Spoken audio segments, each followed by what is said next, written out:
Okay, in this video, we're going to go over all of the mechanical families that come in this download.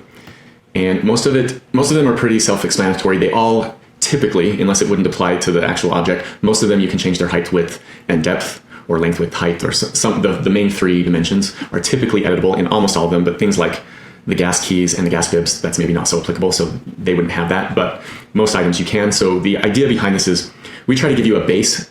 We're not trying to model specific products, but we look at a bunch of products and we try to make it look like the average product that's available, and then allow you the flexibility to, if you pick an exact product, you can still edit the family to fit the product that you have in mind without having to model it yourself or go track down the manufacturer's family that may or may not be very good. Let me just go through what families we provide. We've got a couple gas keys. One is non-hosted, so you can just attach it to anything. And then there's a gas key that is wall hosted. So it just fits right on the wall. And if let's look at this at level 1, so you can see what it looks like in floor plan. You can see you have the gas key symbol, and then the gas bib has a gas bib symbol, and then this is what your gas meter looks like. So in 3D and in plan, they should look pretty good and real to life. So if you want to put any of that in, that's kind of your gas items. Then we move on to some of our other systems. Here is your your brine tank for a water softener, and then this is your resin tank. That's the actual the water softener part of the water softener. So they're each a separate family, so you can place them wherever, in whatever configuration you want in your utility room. Then we have a water heater that's tanked, your traditional tanked water heater, and then a tankless water heater.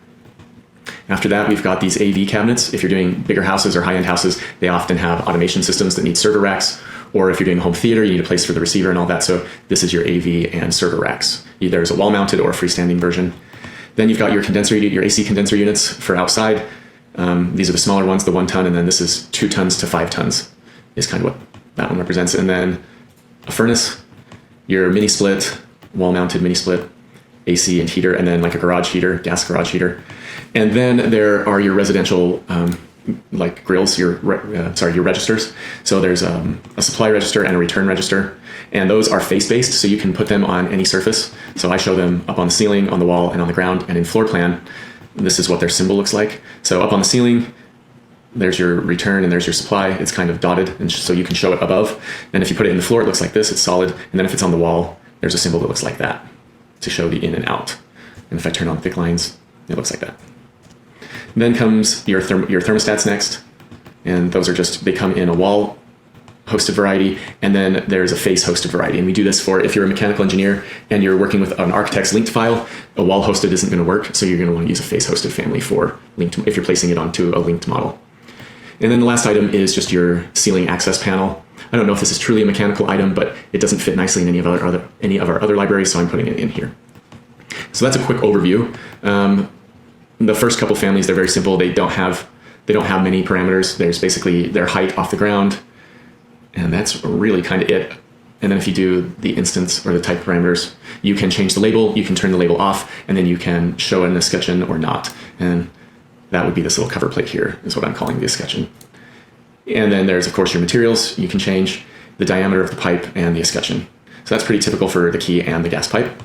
The gas meter isn't really that parametric. It's just really symbolic, but you can change the label and you can change the materials there.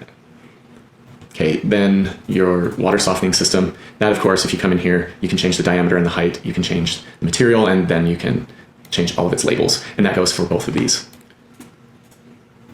All right, moving on to the water heater. So the water heaters come in a lot of different sizes, and we've tried to build in the most typical sizes. So if you click on it and you click the drop down here, we've tried to give you the types that you'll need. These are the most common residential types. So if we wanted a 40-gallon, but maybe it's a lower space, we could do the short version, and it'll give you the size you need so that you can plan your utility space properly.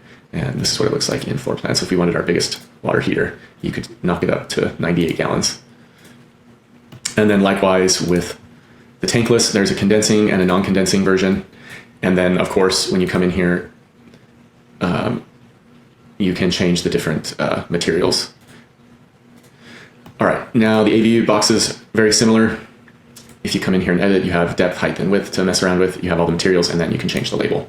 You can also change the swing angle in floor plan of the door. So if we come here, we can set this to a 45 degree, and it'll change the swing angle. Then your AAC, your condenser units, the same thing. We've got everything. We've got the main types, be 2 to 5 tons. So if you want a 3 ton or a 4 ton, you can pick that. If you want a half ton increment, you could do that. You could do a 2.5 ton, and then just look up the manufacturer's specs. You can come in here, edit the type, and change the width and the height if you'd like.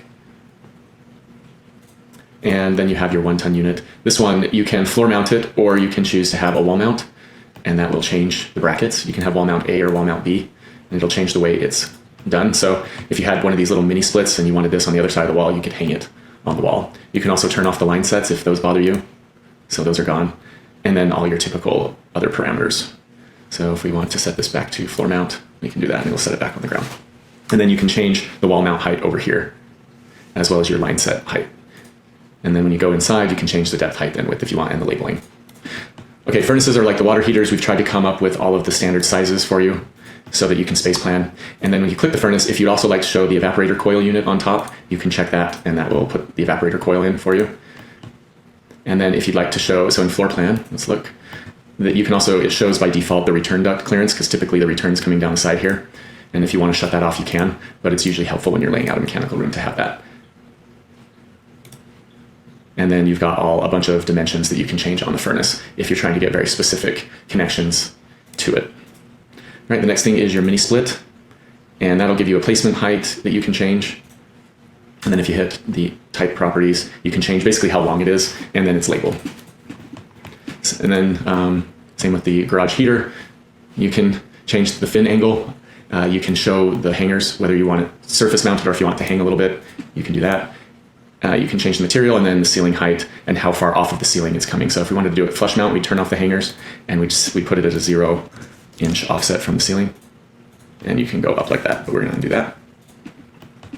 And then if the ceiling was 10 feet, we could move it up or down to the actual ceiling height. So we'll put it back down to 9.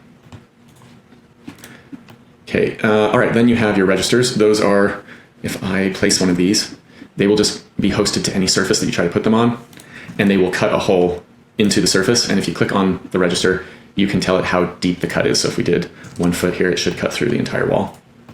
So if you'd like them to cut, they automatically cut.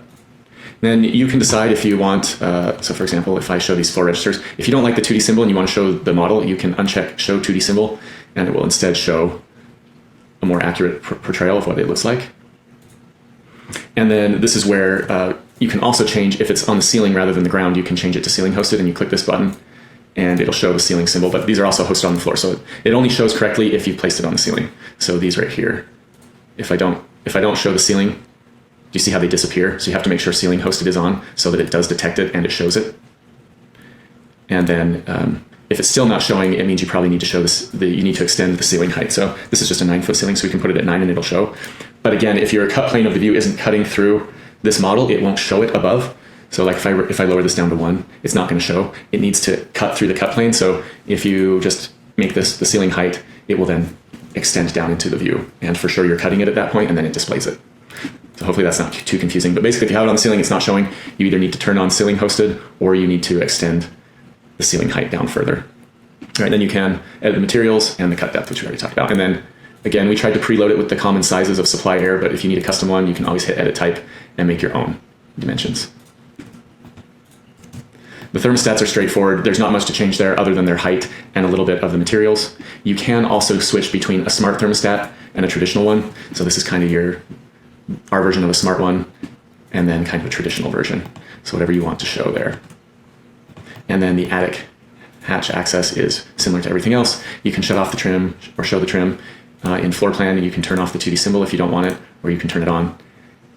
And then if you come in here, you can change how the label looks, or how it reads, or shut it off, and then you can change the dimensions. And again, we've preloaded it with the most common dimension sizes, but if you need anything custom, you can. All right, so that kind of wraps up all of the different mechanical families. Happy modeling, and let me know if you have any questions.